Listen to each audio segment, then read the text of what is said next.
So moving on, Nancy, let's look at the women ed background, because that kind of informs some of the developments internationally as well. So this is the English issue, and it's very specifically England, not the United Kingdom. I'm a Welsh person, so anyone who knows anything about the United Kingdom will understand that. So in England, back in 7 years ago now, this data, 2014, so yeah, 7 years, it was published by the Department for Education. And there was a group of women on Twitter who were really looking at this and really challenged by it. I mean, look at that. 26% of the workforce is male. And yet when you look at the representation going into headship. And then if we move on to the next slide, Nancy, we'll see that there's the gender pay gap was also picked up in England at around this time as well.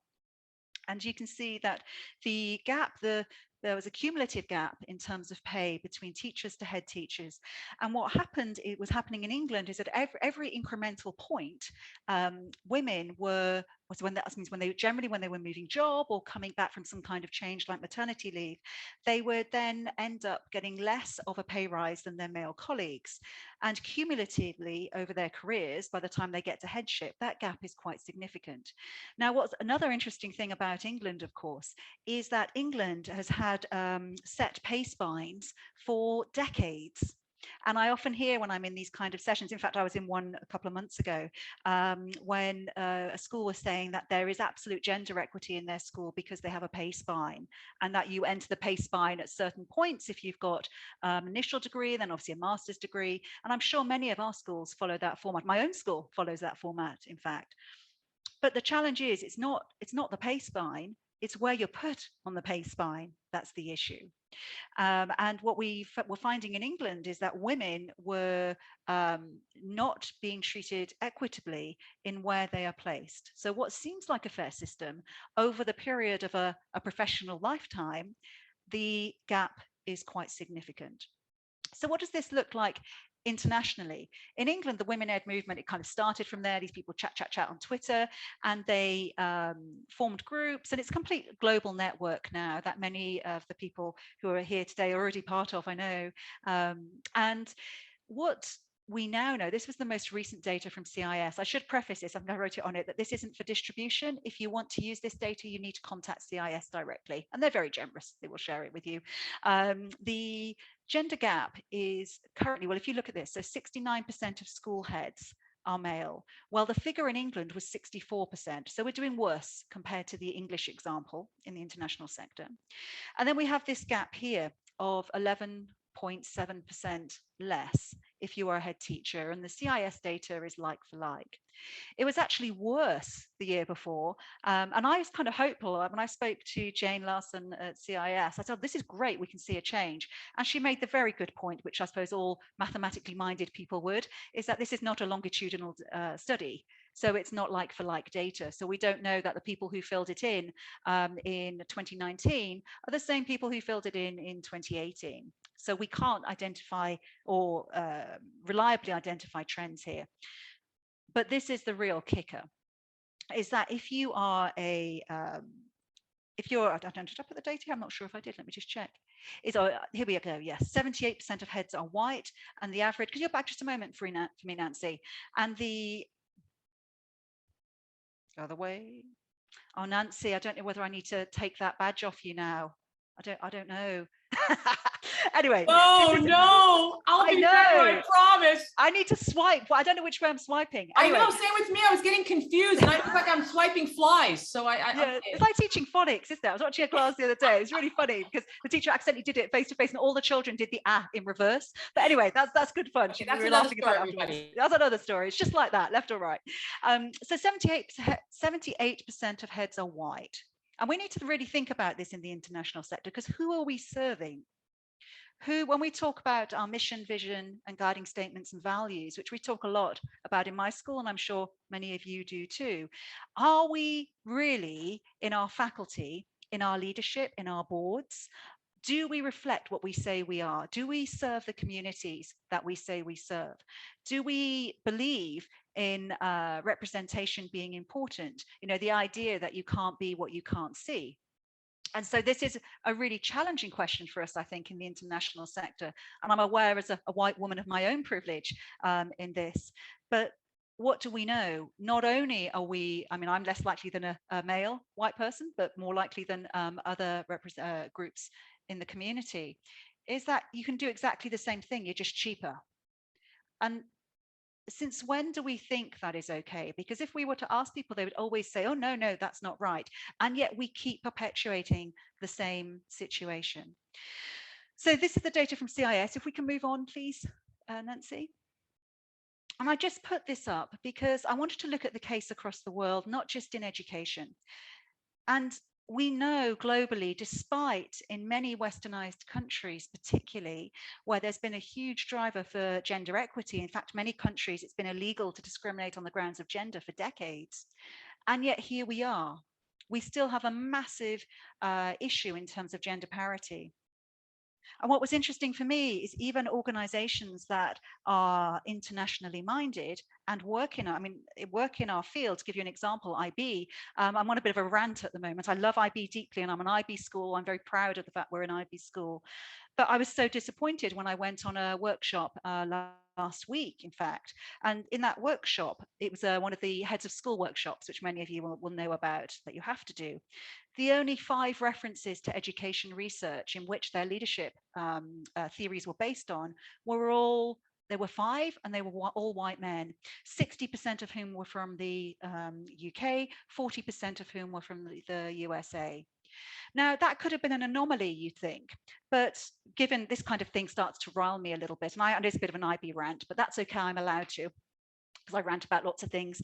But one of the things that I discovered in that is I then started to look at, you invest your time and energy in the things that you value. So if I go on an IB course, or any course, not just IB, it could be any course, and I find that all the references are white westernized men, what does that say about the organization, and can I track it back? What's the makeup of the board? What's the makeup of the in the terms of someone like IB, where they have their leadership capabilities? What's the makeup of the research that's underpinned on? And then how do we marry that with our mission, vision, and values, which is what we're expected to do as schools? So when I have a CIS visit, or if you're in a British international school, you might have an ISI visit or a COBIS visit. When you have those visits, we're always being challenged on our mission and vision and what we're doing.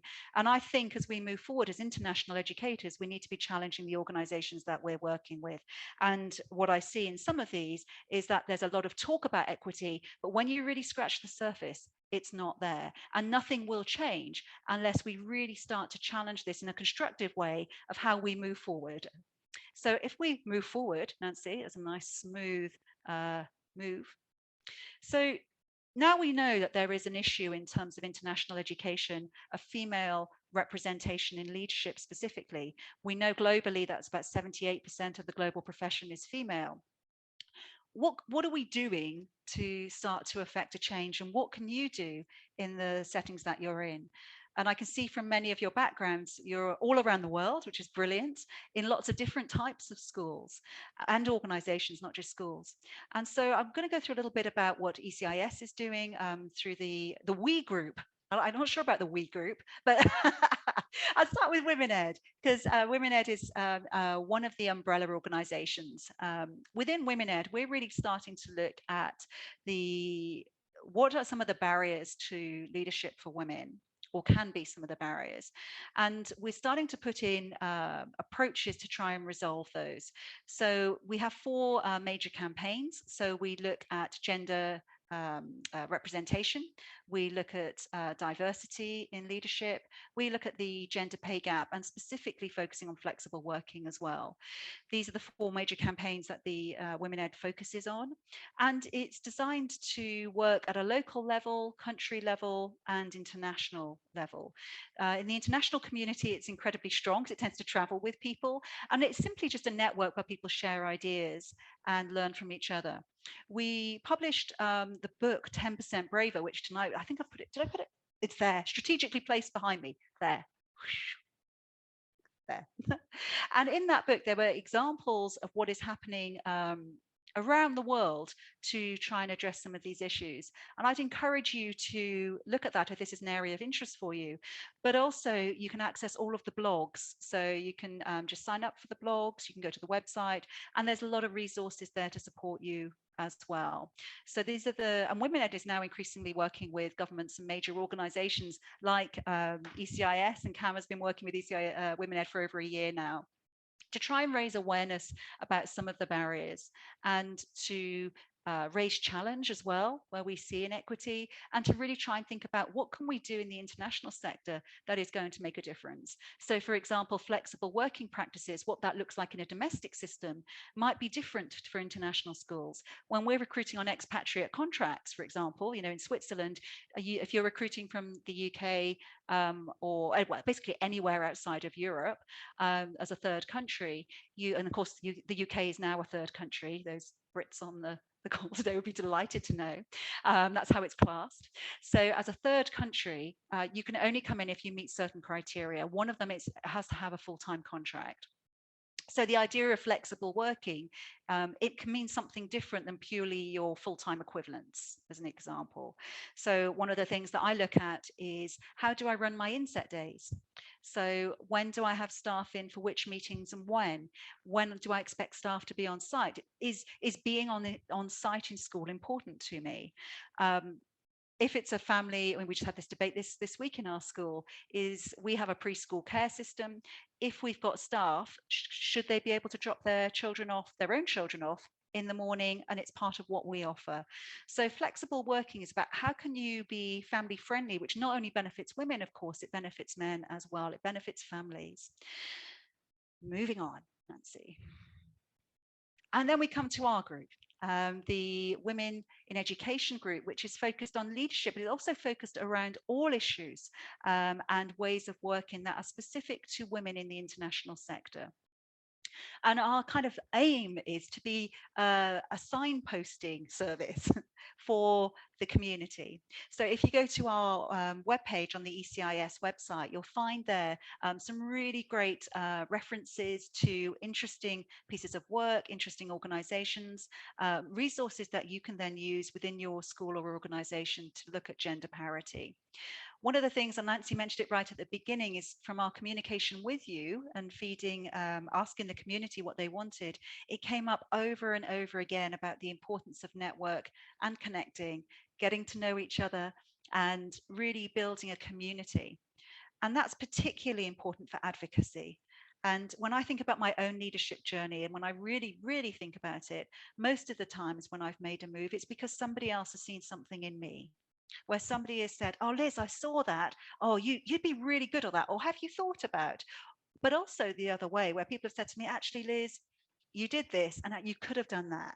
And so I got really honest feedback from people. And so what we're hoping to do in the WiE group for ECIS, Special Interest Group, is to try and find ways to connect educators together.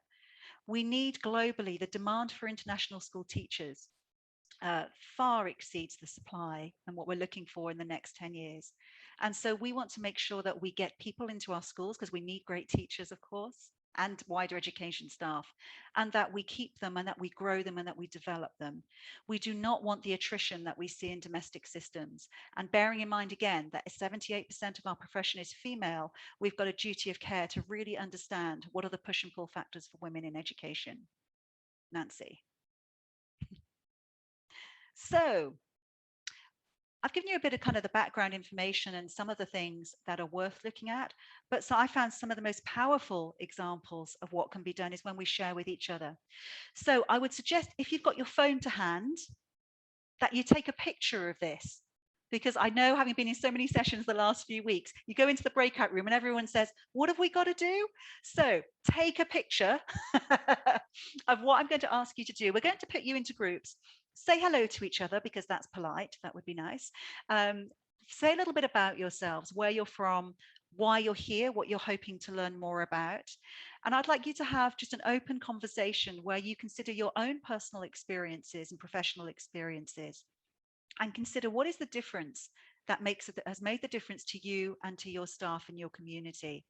And you can consider this at 3 different levels, depending on what sort of role you have. It could be very personal and individual, and that's absolutely valid and important. It could be if you're in a leadership position or you have expertise in a whole school organization, you might have an interest at an institutional level. And then I'm also interested in systemic. So when I was talking about IB, we're talking there at systemic level. And I'd like you just to think about, what have you learned? What do you really think would make the difference? And we're going to give you, I'm just going to keep an eye on the time. I'm going to give you 15 minutes to discuss that, which sounds like a long time, but the minute you get started, you won't stop. So you've got 15 minutes, and I'm not sure who's going to have the power to put people into groups. You're going to be in groups of around 4 or 5-ish. Hello, everybody. Oh. Welcome back. We were mid-flow. Was 15 minutes enough? No, I know. I knew that was going to happen. And in our group, we got to some really interesting conversations. We were just at the latter part talking about mentorship. And I didn't actually have a chance to say, but Cam, I wonder whether you want to talk just before we get some of the feedback around the platform for ECIS, where you can sign up and find a mentor or volunteer to mentor. Thank you, Liz. Yes, so at ECIS, during our conference last year, we launched, thank you, Nancy, our mentoring platform. So we did a conference which was risky, our leadership conference on diversity and belonging. And we launched this mentoring platform to provide equal opportunities for everyone. And so we've got lots of heads now mentoring younger people. But what we wanted to do was for them to mentor people that they wouldn't normally mentor, to create opportunities for people they wouldn't normally come across. So you can read the objectives here, and we'd be really grateful if you joined. And again, we have women supporting women on here. One of the goals is that, and that has happened a lot. Actually, Nancy and I ended up, I think, mentoring the same person that now has a great role in a school. And it was about her own imposter syndrome, actually. So it's really valuable work, and we'd love for you to join us and mentor other women. And actually, we found mentoring, people who were mentoring got the same out of the relationship as the mentee. Thank you, Liz. That's okay. It seemed like a really good time to raise that. And I'm interested in the feedback from the groups. Has anyone got anything they'd like to feedback from the group that could be helpful to us, either at an individual level, a school level, or a systemic level? Sorry, I know it's an awkward moment where everyone's like, I don't want to speak. I don't want to speak. This is your moment. 10% braver. Come on. I'm going to say something then from our group. Because they come up with loads of points, and so it's mostly the others that were bringing these up, and I'll jumble up which sections they were from. But one of the really important points was talking about it. So it was about creating the community. It was about being able to reach out to each other, and everybody really appreciated that, except for poor old Liz Jones, whose microphone wasn't able to work up, but it was brilliant that she was there anyway. A second one was this whole business of striving to review policy. And so really fascinating points there on developing maternity care, staff baby care, in cultures that for whom this was not terribly usual, and talking about the fact that small steps actually are moving huge mountains. There was then just this consideration of the fact that in different cultural settings we have different starting places, and that sometimes national policies and national law are more protective of women's rights as employees, as it were, but in some that's still very open, and that was quite an important one to be thinking about. And then there's finally this really important thing about women supporting women and calling each other and ourselves on these obstacles that we come across, in order to be able to give each other courage, but men also supporting women in this sense. So we were just sort of moving into the whole point of talking about mentoring. Wow, you did a lot in 15 minutes. You just solved it right there. That's all. We all did that. We'd be good, wouldn't we? Think of the cumulative effect of doing some of those things. I think it's really interesting, some of the ideas around simple things we can do that can have a significant impact. We were starting to talk around we were coming up with the imposter syndrome, the perfectionism that we see with women. And we were talking about, amazing expertise in our group. I'm just going to talk about our group because it's awesome. And even in that group, a lot of people say, well, why didn't I do this earlier? Or why didn't I do that earlier on? And sometimes it came up over and over about the feeling ready for it, that you've got that level of expertise, that you're that you've ticked all the boxes. And that was a really interesting point for me as a school leader when I think about recruitment. What are we writing on our job adverts? Are we saying, I know I'm guilty of it all the time. I write like, outstanding, I want outstanding this and outstanding that. Actually, that's not what I want. I want somebody who is striving for outstanding. I'm not looking for the finished article. Yes, there's some things that I probably want more than others, but the truth is I'm looking for the best fit with, and probably some things that I don't even know that I want. And somebody walks in, I'm like, oh my goodness, they bring something that I hadn't even thought about. And if you don't prospect, then if you don't get in front of people, you never hear it. So I'm really thinking about that at a school level, is what can I do as a school leader to make it really clear in my job adverts that this is like the wish list, but actually I'm looking for somebody amazing to join my team that is going to fit in my kind of culture. And what about the other groups? Does anyone have anything they'd like to feed back on? Checking the numbers in the groups. I think we've got one other group, or the group I was in. There was a lot of discussion in that group.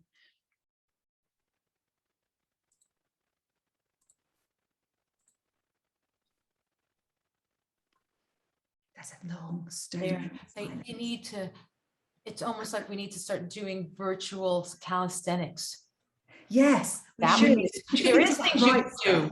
Have you ever done that? Move left, move right, and you watch everyone going this way. It's so much fun. Well, actually, I just need to tell you, we have one participant who is in China, and it's nearly 2 o'clock in the morning. No. Bless her soul. Okay, that is serious commitment to the cause. Who is that? We need to give a round of applause. Who are you? Who is it? Is it Jean? Okay, we're gonna do like, there you are. You're not, thank you so much. Okay, everyone, please unmute yourself and clap. Come on, not this virtual, unmute yourselves. Can you unmute yourselves? I'll make sure you can. Come on. Woo! Yay! Big hugs. That's Irina, lovely, wonderful. Oh, that's amazing. And it's so important because we want great educators in all of our schools. And there are things that we can do. So I'm going to kind of kick off with some of the things that I'm looking to do, because I always, there's all that research around, if you're going to make a commitment, you need to write it down, and you're more likely to achieve it if you tell people. So I can't remember I remember the name of the lady who did that research in a moment. But anyway, so personally, what I'm looking to do and why I'm involved in the ECIS group is that I want to empower both myself as a school leader and those around me. And for me, that means reaching out both locally, nationally, and globally to raise awareness, to do exactly what we're doing here today, is having conversations, because the answers aren't in some secret book somewhere. They're not, that somebody over in some other school knows exactly how to create a gender equitable school. The truth is that actually we know how to do it with the group, with the expertise that we have. I mean, in my group alone, I think I worked out that there's 70 years of international school experience just in that one breakout group alone. If we added the number of years between us, we could all come up with the small things we can do that will address things like barriers of self-perception, perfectionism in education. There's a whole piece that Laura McKerney did, who was previously the editor at Schools Week. She did a massive research piece around perfectionism in education specifically with teachers. Apparently, teaching attracts perfectionists Who knew? And that's got a massive issue for us as a profession. The other thing I want to do is to really look at representations of leadership. And that's why I had a big rant about the IB, because representation matters. We know that now. I mean, you can just pull out bucket loads of research. It matters for our young people that they see leadership in lots of different guises, lots of different colors, lots of different ways of being, different genders and non-genders, of course, so that we have, you know, that sheer breadth of experience. So we don't get a situation where early career women don't recognize themselves in the leaders that they see around them, and that puts them off leadership. So I really love the fact that with the ECIS WiE group, that we're able to shine a light on lots of different ways of being as a school leader and as an educator, and using your network is really important for that as well. We've already mentioned mentoring and being mentored, and in our group we talked about kind of that as a formal structure and also an informal structure. And I can't remember who was it in, it wasn't Jean, oh no, somebody in our group. I'm looking around trying to look at the pictures quickly. Can't see because my eyesight's terrible. I told everyone that. I don't want to have varifocals. And so I can't see. It's a whole other story. I'm denying my age. But they were talking about that they're working with some education leader who came to them and said, actually, I'm going to mentor you. I'm up for mentoring you and supporting you. So being proactive in that, both, like I said, through formal networks and informally. And I'm really glad that the role of men was mentioned as well, because we need he for she's. And when I think about my own career, there's so many amazing male educators who I've learned from and have kind of taken me under their wing and supported me. And we need to do that more and more. So anything that we can do, if there's one kind of commitment that you make in this, then I'm going to ask you, and there I've written down, I'd like you to share it. Those of you that are on Twitter, if you're not on Twitter, you can email us. I'm not sure how. How do we email us, Nancy?